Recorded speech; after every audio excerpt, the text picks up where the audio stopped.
Hello everyone, हम आप लोग का इस YouTube चैनल में हार्दिक स्वागत और अभिनंदन करते हैं। हम लोग इस वीडियो में वी मॉडल, जिसको वेरिफिकेशन एंड वैलिडेशन मॉडल भी कहते हैं, सॉफ्टवेयर इंजीनियरिंग का पार्ट है, जिसका यूज सॉफ्टवेयर टेस्टिंग में होता है, उसके बारे में आज हम लोग पढ़ेंगे। और ये टॉपिक हम लोग का अपने यूनिवर्सिटी और कॉलेज के एग्जामिनेशन के साथ साथ गेट एग्जाम के लिए भी बहुत इम्पोर्टेंट है, इसीलिए इस टॉपिक को बहुत ध्यान से पढ़ेंगे। ओके। और आप लोग से छोटी सी रिक्वेस्ट है, आप लोग इस YouTube चैनल को सब्सक्राइब करें और जितने भी डिवाइस से सब्सक्राइब करवा सकते हैं करवाएं। ओके। शुरुआत करते हैं वी मॉडल की। वी मॉडल को जनरली वेरिफिकेशन और वैलिडेशन मॉडल कहते हैं। ओके। ये जनरली दो हिस्सों में बटा होता है, डेवलपर्स लाइफ साइकिल, एक टेस्टर्स लाइफ साइकिल। अब बात करते हैं डेवलपर्स लाइफ साइकिल के बारे में। जो डेवलपर्स लाइफ साइकिल होता है, ये डेवलपर्स की एंड का होता है। उसके साथ जो टेस्टर्स लाइफ साइकिल होता है, वो टेस्टर का पार्ट होता है। डेवलपर की अगर हम लोग बात करें, तो डेवलपर उस इंसान को कहेंगे जो कि एक स्पेसिफिक चीज के लिए प्रोग्राम को राइट कर रहा है। जैसे कि हमारे कोडर्स हो गए, जिसको हम लोग कहते हैं कोडर, वो इम्पोर्टेंट है डेवलपर्स लाइफ साइकिल के। जबकि टेस्ट लाइफ साइकिल की बात करें, जो लोग टेस्टिंग करते हैं किसी भी सॉफ्टवेयर की, उससे हम लोग रखते हैं टेस्टर्स लाइफ साइकिल में। ओके।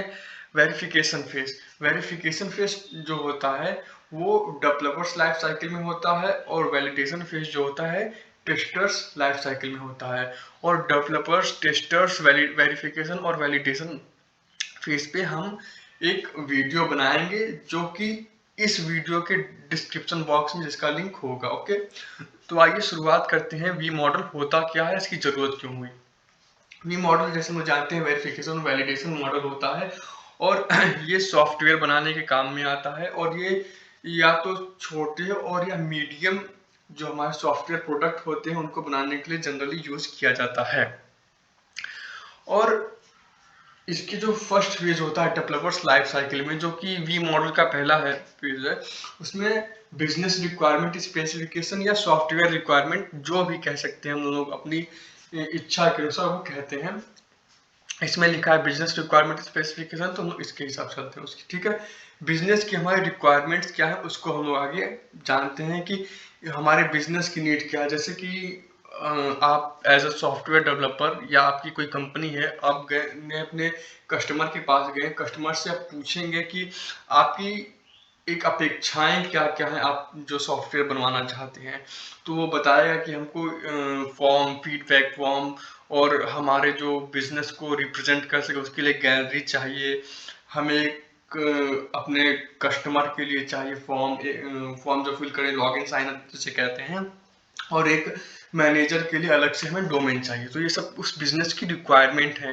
ठीक। सिस्टम रिक्वायरमेंट स्पेसिफिकेशन, उसके बाद हम सिस्टम के बारे में बात करेंगे। हमने तो अपने बिजनेसमैन से पूछ लिया कि भाई साहब इनको इतनी सारी रिक्वायरमेंट तो चाहिए, तो हम लोग जो सॉफ्टवेयर बनाएंगे वो उनके सिस्टम के लिए पोर्टेबल रहेगा कि नहीं। पोर्टेबल का सेंस यहाँ पे है कि हमारा जो सॉफ्टवेयर है उस हार्डवेयर के साथ सामंजस्य बना के अपना काम कर पाएगा कि नहीं, ये बताता हमारा सिस्टम रिक्वायरमेंट स्पेसिफिकेशन। तो system requirement specification simple term में कहें तो हम लोग देखेंगे जो सॉफ्टवेयर बना रहे हैं वो स्पेसिफिक हार्डवेयर के साथ तालमेल बैठा के काम कर पाएगा कि नहीं। ठीक।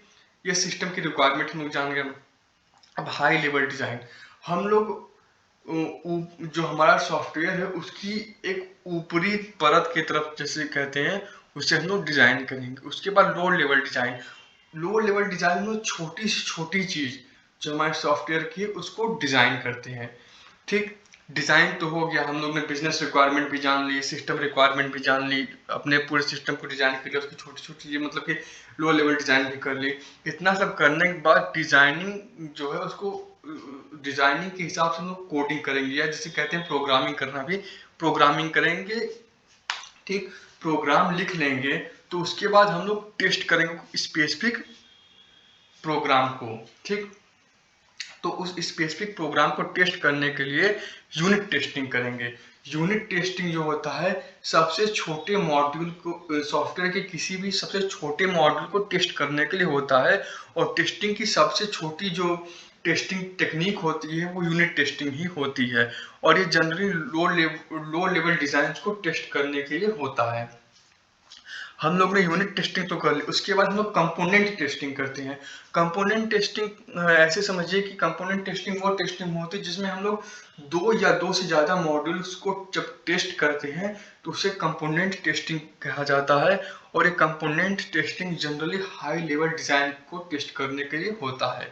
उसके बाद हम सिस्टम इंटीग्रेशन टेस्टिंग करते हैं। सिस्टम इंटीग्रेशन टेस्टिंग का यहाँ पे सेंस ये है कि हम लोग ने जो होल अपना सॉफ्टवेयर बनाया है उस सॉफ्टवेयर को हम लोग टेस्ट करेंगे अपने सिस्टम पे कि हमारा सॉफ्टवेयर जो है हमारे सिस्टम के साथ कॉम्पैटिबल है कि नहीं, हमारे सिस्टम के साथ तालमेल बैठा के काम कर पा रहा है कि नहीं।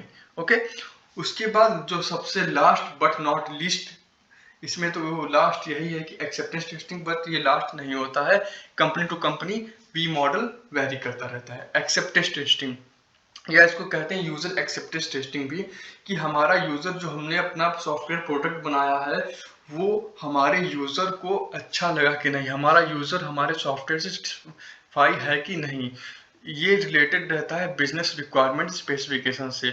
और वी मॉडल की सबसे खास बात ये होती है कि डेवलपर्स लाइफ साइकिल और टेस्टर्स लाइफ साइकिल आपस में इनडायरेक्ट या इनडायरेक्ट और डायरेक्ट वे से आपस में रिलेटेड होते हैं। जैसे लो लेवल डिजाइन जो होता है वो जनरली यूनिट टेस्टिंग ही करता है, हाई लेवल डिजाइन जो होता है कंपोनेंट टेस्टिंग ही करता है, और सिस्टम स्पेसिफिकेशन जो होता है वो इंटीग्रेशन टेस्टिंग में ही होता है, इसके अलावा और कहीं नहीं हो सकता है। और बिजनेस जो होता है वो यूजर एक्सेप्टेंस टेस्टिंग के लिए ही होता है, इसके सिवा और कहीं नहीं हो सकता है। ओके, तो हम लोग ये हमारा जो वी मॉडल भी जनरली यूज कहाँ होता है, बात ये उठती है। तो हमने पहले ही बताया था कि वी मॉडल जो होता है, the V model should be use for small medium side projects where requirement are clearly defined and fixed. हमने शुरुआत में बताया था कि जो हमारा वी मॉडल होता है वो छोटे प्रोजेक्ट के लिए होता है या मीडियम प्रोजेक्ट के लिए होता है, जिसमें हम लोग को रिक्वायरमेंट पहले से पता होनी चाहिए। जो हमारा फर्स्ट फेज था वी मॉडल का, बिजनेस रिक्वायरमेंट, आप लोग को अगर याद होगा तो देख लीजिए। Okay, V model, V-shaped model should be chosen when sample technical resources are available with essential technical expertise। इसमें कहते हैं एक्सपर्ट्स वगैरह को सब सारी चीज़ें पता होती हैं कि क्या क्या चीज़ें चाहिए होती है, बस यही। और वेल डिफाइंड, ये वी मॉडल वेल डिफाइंड चीज़ों के लिए वी मॉडल यूज होता है। एडवांटेज क्या होती हैं, वी मॉडल को समझना बड़ा आसान होता है, आपने देखा था पिक्चर, बहुत आसान होता है। ठीक, testing method like planning testing designing happen well before coding. इसमें डिजाइनिंग वगैरह सब कुछ रिक्वायरमेंट वगैरह सब कुछ पहले ही हो जाता है, और इसी वजह से टाइम बहुत बचाता है।